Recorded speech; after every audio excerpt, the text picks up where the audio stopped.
Hi, welcome back. This is Andrew Sears, and in this session, I'm going to walk you through some of the key concepts to understand as you go through the phase 2 of the course design project. In this section, you're going to be focusing on drafting course outcomes and outlines, and possibly the project. And the idea behind this phase is you're really focused on the big picture issues with the course. So you want to understand the big picture, how it's all going to fit together before you get into the nitty gritty of the weekly components.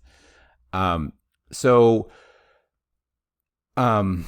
to start off and talk about the theory behind backward design and how the hierarchy and theory of assessment work. So the idea is that everything in an organization has to fall under the mission of a higher education institution, right? And then you're going to have institutional outcomes. And each of those, the idea is that you need to support those. Now, within City Vision, what you really need to be focused on is the program learning outcomes and understanding how you're supporting program learning outcomes. So we can kind of tie into those, because the program learning outcomes, we've already designed those so they tie into the institutional learning outcomes. And then you're going to have course learning outcomes, and those course learning outcomes are going to support the program learning outcomes, and I'll explain that in a little more detail. So you'll have weekly lesson learning outcomes that will support the course learning outcomes for your course, and there you're going to have discussions, formative assessments, and summative assessments. Now, the difference between a summative assessment, typically, summative assessments often will tie directly to the course learning outcomes, and it's showing a major, outcome that the student can do. Whereas a formative assessment is you're doing lower level blooms to help them create some scaffolding, and so whenever they do the more difficult task, they already have that there. And the idea is you're going to have content that's going to support all of these discussions in the formative assessment. So part of the idea behind backward design means the outcomes first, then the assessment, then the content. In reality, I think it's more iterative. So you might start with outcomes and then do your assessments and then content, but then you need to come back to the outcomes and make sure that everything lines up. And one of the other key principles is you should avoid content without assessment. I've seen some design where it's basically like you take a ton of random content, and then you take a ton of random assessments, and there's no clear linkage. And the reality, whenever I've looked at some courses that have been designed, over 2/3 of the content in the course is not even assessed on. So the student could just skip over it. And part of the idea of this philosophy is that generally, if you're going to have content, it needs to be assessed somehow. And, again, a lot of the formative and discussion is going to be lower level blooms. That's remember, understand, and apply. And then upper level blooms, where it's going to be focused on apply, analyze, evaluate, and create. And often we'll have a final project that's going to bring all of this together. So going into this in a little more detail. So the program learning outcomes flow from the institutional outcomes, and a lot of these should be linked to a signature assessment in a course. So if you are in, say, City Vision's vocation, calling, and purpose of work course, that ties to the final project for that is what's called a signature assessment that links directly to a program learning outcome. And this is tied to development of skills, job-related training, and different, very specific things that tie to a program learning outcome.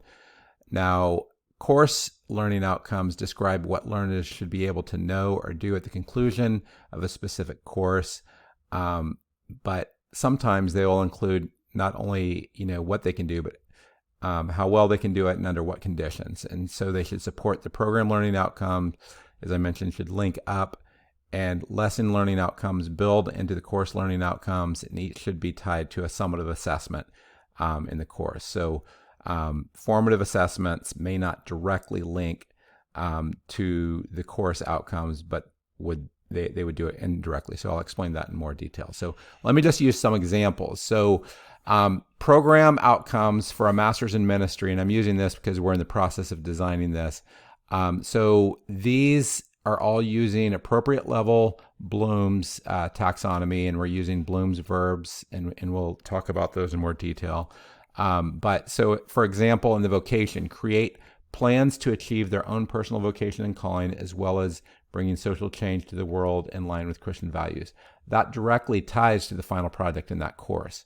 So same thing with the spiritual formation and healthy leadership. Develop plans for inner character development and outer strategies needed for healthy leadership in organizations. And we have 2 courses that their final project links directly to that.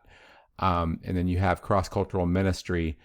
So how this works is we have these 6 program learning outcomes, and then we have a program learning map. And in this week's lesson, in the reading, you can link to the maps.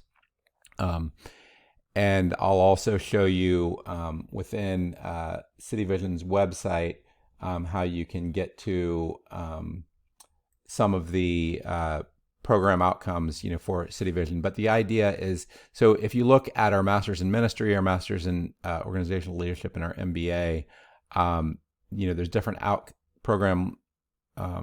there's different courses that are core courses. So that's what the X means. But what you see here is the New Testament survey is a signature assessment. So that's what the assess means. So it's introduce, reinforce, and assess. And the biblical theology in urban context is the signature assessment for applied theology. The vocation course maps to the vocation. Healthy leadership, right now, it's organizational behavior, developing healthy organizations, and cross-cultural management and ministry links here. Now, often whenever we design our courses, we also have concentrations that kind of fall into a more general category, like organizational skills, because it's hard to summarize those in one category. Now, you can link to the program map. You can also go on City Vision's website, and you can try to look for a particular degree and then understand the degree outcomes. So here you can see the degree outcomes. We also, often there will be a secondary outcome, and I'll show within addiction counseling. So we write outcomes to align with accreditation standards, but in business, we also have secondary outcomes that map to the competing values framework. And then with addiction counseling, it's a similar thing where we have degree outcomes. This really aligns with what the accreditors are looking for with DEAC, but then there's also professional accreditation that maps to the TAP 21 8 practice dimensions of addiction counseling. And we have a secondary, way of mapping things there. So it can be helpful to understand that often you'll have multiple maps that you might have degree programs that go to. So this is the program level map, and just understand that often, your course is going to be supporting, if you're designing a marketing course, you're doing skills that's going to tie back to this organizational skills,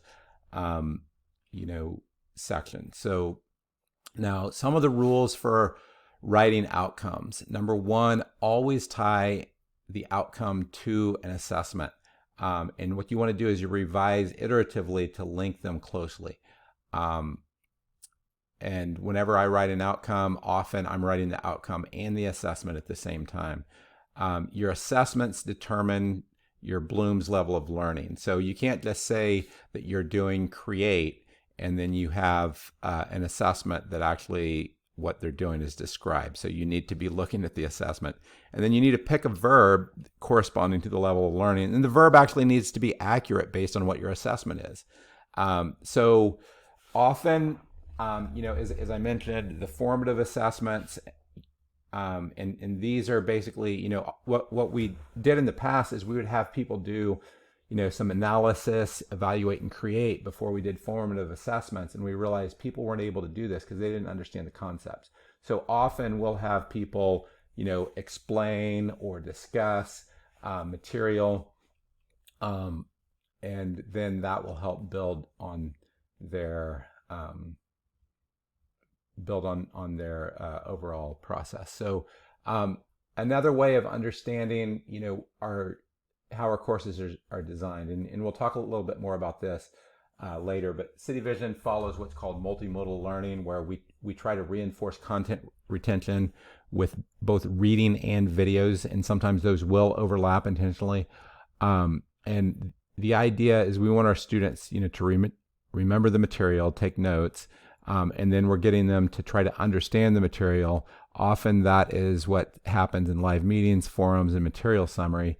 Often we'll also do applying, and then we'll have them apply and analyze things through formative assessments and summative assessments, and then sometimes evaluate, and then often create. So for project-based courses, often that's the focus of the final project. Now, one of the things that is worth noting, usually Bloom's taxonomy that's shown is just the cognitive domain of Bloom's taxonomy, but it's worth noting that there's actually 3 domains.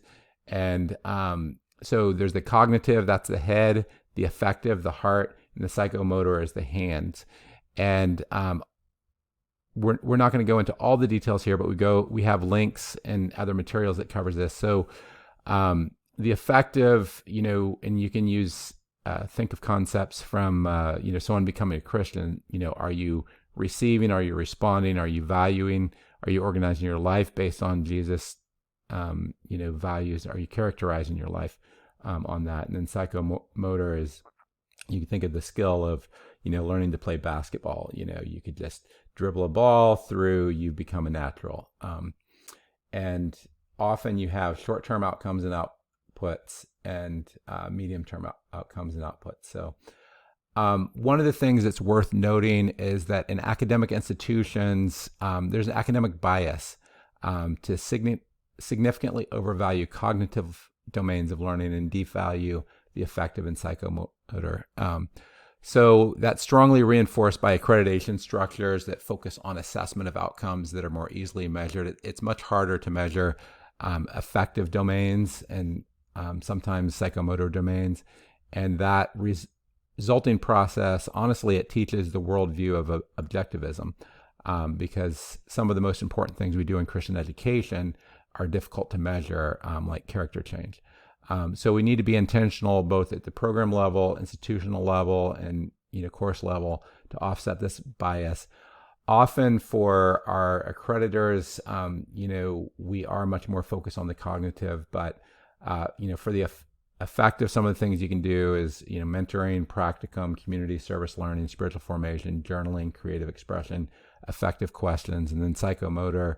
Invest more in project-based learning and grant credit for internships, practicum, service learning, co-ops, and field experience. So that's more at an institutional level. Now, we talk a lot about how City Vision is project-based. So another term for that is constructionist, and the idea is that people learn by building something. So often, the center of that is you're going to learn by building a major project, and you're going to have reading that's going to support that, videos, you're going to have tools and templates and discussions. All of that, goes towards that. So I'm going to use an example of a course that I designed. It was a business plan course and introduction to entrepreneurship. And because this was a project-based course, I tried to simplify the outcomes to each one tied to a week, because there was a component of the course that was tied to the major project for each week. And what we did is each week we would have them do a component of that major project. And you can see, product strategy, doing competitive research and describing your value proposition, a marketing plan, plans for operations, financial plan. And then it's worth noting that this course, the summative assessment for the entire course is this last one. And often whenever I have a course, it's important to, some of these are actually, first 2 are a little bit more of formative assessments. Each of these are summative assessments within a given domain of a business plan. But then I wanted to have a comprehensive assessment at the end that's going to tie to that could potentially tie to a program learning. So now let me explain how the linkage happens between the course learning outcomes and the lesson learning outcomes for a specific week. So I'm going to look at lesson 3, develop a product strategy and customer research, and then I'm going to tie that in to how the assessments work. So the outcome for this week is develop a product strategy. So after completing this course, the student will be able to develop a product strategy and customer research for a business. And these are the lesson level outcomes that tie to that. So you're going to have one that's formative. So summarize key concepts related to the products, markets, and customers for your small business. So we want to make sure they understand the key concepts. So we have them summarize the material that week in 1 to 2 pages so that before they go to the next session, they actually know what they're talking about. Then often we'll do a discussion that is and this one is summative, but I would say it's also a little bit formative because it's going to build towards the next assignment. But what we want to do is, what I'm trying to do in this is I want them to learn from each other, because many times, this is called social learning. And many times whenever you write your own products and services, you may only get it 20% right. But if you see 15 other students writing their products and services, you're going to realize, oh, that's how I should be doing it. So we're trying to give them a summary. And then in the final, the assignment number 2 is the summative one that's going to tie back to this this whole lesson outcome. And there you have a final project business plan part 3, where you're filling out in detail the product and services. So this is a summary of the product and services that could be done in 400 words. This might be 3 to 5 pages. So that's tying in the course outcomes. So your goal this week is to write outcomes for the course and an outline. Now on the outline, you want to consider how to break your course outcomes into 8 weeks. Some courses, I would say on average I have 5 outcomes, but sometimes if it's project based, I might do 8 outcomes. I never do more than 8. But I do 8 outcomes because the outcomes more clearly tie to what's happening in the project. And one of the other things I'll do is I'll create a rough draft allocation of the book reading. So if I have, 1 or 2 books, I'll, try to allocate the chapters. Now, some of the things to keep in mind is don't just follow the order of the book or require all book chapters. So the idea of backward design is you're starting with what are the goals. So, like in a leadership course that I had, or even organizational behavior course, I left out a good number of the chapters because they weren't important for achieving the outcomes of the course. So only require material that links to your outcomes and assessments, and then create draft lesson titles. Often what I'm trying to do is summarize a summary of the material, the outcomes, and the project for that week. And, a lesson title must fit into 1 line in Canvas, so 3 to 8 words. For project-based courses, I recommend that you try to outline your project at the same time you outline your courses. And it can be helpful to iterate between the course outline, the outcomes, and the final project. So coming back here, this was the outcomes. And then I had a course, the final project that linked closely to this, and then the titles that also link to that. So hopefully this is helpful. I'm going to also just kind of walk you through an example in this next part of how I would actually fill out this section, and how I fill this section out whenever I was designing this course.